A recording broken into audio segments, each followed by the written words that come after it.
चंद पलों में बिहार की विधायिका का इतिहास बयां करना मुमकिन तो नहीं है, फिर भी हमारी यह भरपूर कोशिश है कि अधिक से अधिक इसके महत्वपूर्ण तथ्यों को आपके समक्ष प्रस्तुत कर सकें। तकरीबन सैकड़ों साल से बिहार की राजधानी कालजयी पाटलिपुत्र प्राचीन भारत भूमि की राजधानी रही है। इतिहास गवाह है कि मध्यकाल और आरंभिक आधुनिक काल में पटना सत्ता का प्रमुख केंद्र रहा है। अब इतिहास के तरफ रुख करें तो 19वीं सदी के मध्य तक, जब इस देश में अंग्रेजी हुकूमत हुआ करती थी, बिहार का भूभाग बंगाल प्रेसिडेंसी का हिस्सा बन गया था। बिहार वासियों की बिहार को बंगाल से अलग करने की पुरानी मांग को देखते हुए ब्रिटिश सम्राट जॉर्ज पंचम ने 12 दिसंबर 1911 को बिहार उड़ीसा को मिलाकर बंगाल से अलग एक प्रांत बनाने की घोषणा की, जिसकी राजधानी पटना बनी। बिहार के इतिहास में यह तारीख एक मील का पत्थर के रूप में चिन्हित है। इस तरह 22 मार्च 1912 को बिहार एवं उड़ीसा प्रांत अस्तित्व में आया और सर चार्ल्स स्टुअर्ट बेली इसके पहले उपराज्यपाल बने और उनकी अध्यक्षता में ही 43 सदस्यीय बिहार उड़ीसा प्रांतीय विधायी निकाय का गठन हुआ, जिसमें 24 सदस्य निर्वाचित हुआ करते थे और 19 उपराज्यपाल के द्वारा मनोनीत। सन 1920 में ब्रिटिश इंडियन हुकूमत के द्वारा बिहार उड़ीसा प्रांत को एक गवर्नर प्रोविंस, राज्यपाल का प्रांत घोषित किया गया, यानी इसे पूर्ण राज्य का दर्जा प्रदान किया गया और लॉर्ड सत्येंद्र प्रसन्न सिन्हा को बिहार का पहला राज्यपाल नियुक्त किया गया। यही वह समय था जब बिहार और उड़ीसा प्रांतीय निकाय के कार्यों के निष्पादन के लिए स्वतंत्र भवन की आवश्यकता महसूस की जाने लगी और यह विधायी भवन 1921 के प्रारंभ में बनकर तैयार हो गया। इंडो सार्वसैनिक शैली में बनी बिहार विधानमंडल की यह इमारत प्रख्यात वास्तुविद मिलवुड की कल्पना थी। दरअसल इस इमारत में विक्टोरियन गॉथिक शैली और मुगल वास्तुकला का समावेश है। लंबे लंबे स्तंभ, दीवारों पर कट मार्क ब्लॉक इसकी खासियत है। 7 फरवरी 1921 को लॉर्ड सत्येंद्र प्रसन्न सिन्हा के द्वारा इस भवन का उद्घाटन हुआ और इसी दिन इस भवन में, जहां आज विधानसभा की कार्यवाही होती है, वहीं बिहार उड़ीसा विधायी निकाय की पहली बैठक सर वाल्टर मोरे की अध्यक्षता में संपन्न हुई, जिसे लॉर्ड सत्येंद्र प्रसन्न सिन्हा ने संबोधित किया। बिहार विधायिका के इतिहास में 7 फरवरी का दिन इसीलिए ऐतिहासिक है और यही वजह है कि हम इसे स्थापना दिवस के रूप में मनाते हैं।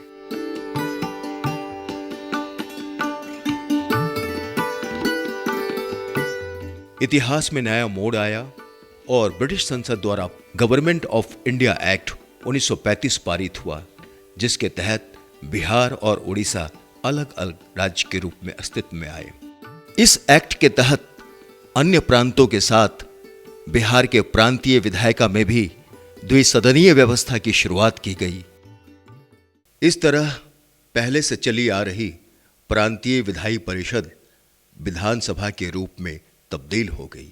इस नई व्यवस्था में बिहार विधानसभा के निर्वाचित सदस्यों की संख्या 152 हो गई, जिनका निर्वाचन जनवरी 1937 में हुआ। 20 जुलाई 1937 को डॉक्टर श्री कृष्ण सिंह के नेतृत्व में विधिवत प्रथम सरकार गठित हुई। 22 जुलाई 1937 को बिहार विधानमंडल का प्रथम संयुक्त अधिवेशन इसी विधानसभा भवन में हुआ और 25 जुलाई 1937 को रामदयालु सिंह बिहार विधानसभा के अध्यक्ष निर्वाचित हुए और एक उच्च और समीक्षात्मक सदन के रूप में विधान परिषद अस्तित्व में आया। इसमें 30 सदस्य थे और इसकी पहली बैठक 22 जुलाई 1936 को इसी विधानमंडल भवन के उत्तरी हिस्से में निर्मित नए सदन कक्ष में संपन्न हुई और आज भी विधान परिषद की बैठक उसी कक्ष में होते आ रही है। इसी बीच स्वतंत्रता आंदोलन जोर पकड़ता गया और अंततः महात्मा गांधी के नेतृत्व में भारत को आजादी मिली। 26 जनवरी 1950 को भारतीय संविधान लागू होने के पश्चात 1952 में बिहार विधानसभा के लिए प्रथम चुनाव संपन्न हुए, जिसमें 330 सदस्यों का प्रत्यक्ष निर्वाचन हुआ और एक सदस्य अलग से मनोनीत किए गए। दूसरे आम चुनाव के पूर्व राज्य पुनर्गठन आयोग 1956 की अनुशंसा के आधार पर बिहार की सीमा में पुनः परिवर्तन हुआ। परिणाम स्वरूप 1957 में दूसरे आम चुनाव में बिहार विधानसभा के निर्वाचित सदस्यों की संख्या 330 से घटकर 318 हो गई। इस तरह एक मनोनीत सदस्य को जोड़कर कुल सदस्यों की संख्या 319 हो गई, जो 1962, 1967, 1969 के मध्यावधि चुनाव एवं 1977 में आम चुनाव तक समान ही रही। 1977 में जनसंख्या वृद्धि के अनुपात में बिहार विधानसभा के कुल निर्वाचित सदस्यों की संख्या 318 से बढ़कर 324 हो गई। इस तरह एक मनोनीत सदस्य को जोड़कर बिहार विधानसभा की कुल संख्या 325 हो गई। सन 2000 में इतिहास ने फिर करवट ली। बिहार का भौगोलिक स्वरूप परिवर्तित हुआ। भारतीय संसद ने बिहार पुनर्गठन अधिनियम 2000 पारित किया। बिहार से अलग होकर झारखंड राज्य अस्तित्व में आया और बिहार विधानसभा में सदस्यों की संख्या 243 रह गई। संख्या कम हुई, संसाधन कम हुए, परंतु बिहार की जनता और जनप्रतिनिधियों का जज्बा कम नहीं हुआ। विधानमंडल का यह भवन इस बात का साक्षी रहा है। इस विधानसभा में अनेक ऐतिहासिक दूरगामी प्रभाव वाले कानून बने और फैसले लिए गए। इन्हीं फैसलों में से एक है शराबबंदी विधेयक का पारित होना। यह और भी यादगार इस मायने में बन गया कि सभी दलों के सदस्यों ने न सिर्फ इसे सर्वसम्मति से पारित किया, बल्कि समाज को बदलने के लिए स्वस्फूर्त संवेदनशीलता में खड़े होकर खुद को बदलने का संकल्प लिया। हम सभी इस सभा के माननीय सदस्य संकल्प लेते हैं, हम न खुद शराब पिएंगे और दूसरों को भी इस नीति के अनुरूप शराब छोड़ने की सलाह देंगे। जो इस संकल्प के पक्ष में है वो सभी माननीय सदस्य अपने स्थान पर खड़े हो जाए और पूरा सदन खड़ा हो। समाज को सही दिशा दिखाने के ऐसे प्रयासों ने बिहार की विधायिका का मान सारे देश में बढ़ाया है। जगह की कमी से बिहार की विधायिका परेशान भी रही।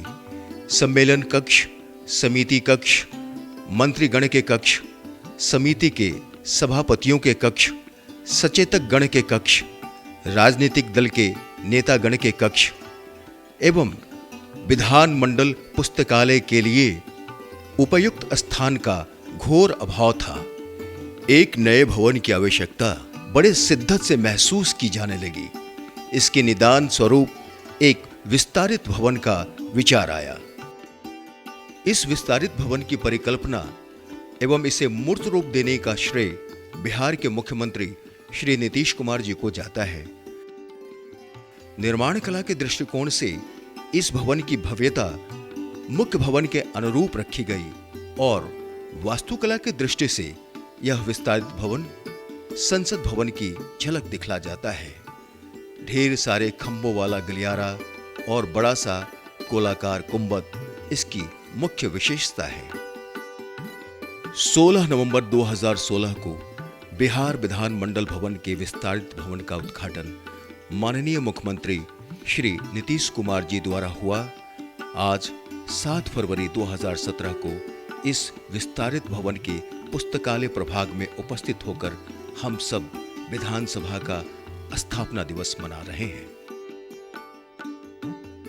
विधानसभा के 243 सदस्यों एवं विधान परिषद के 75 सदस्यों के कंधों पर अवस्थित बिहार विधायिका की बुनियाद काफी मजबूत है। यह बिहार को नई ऊंचाइयों पर ले जाने को कृत संकल्पित है।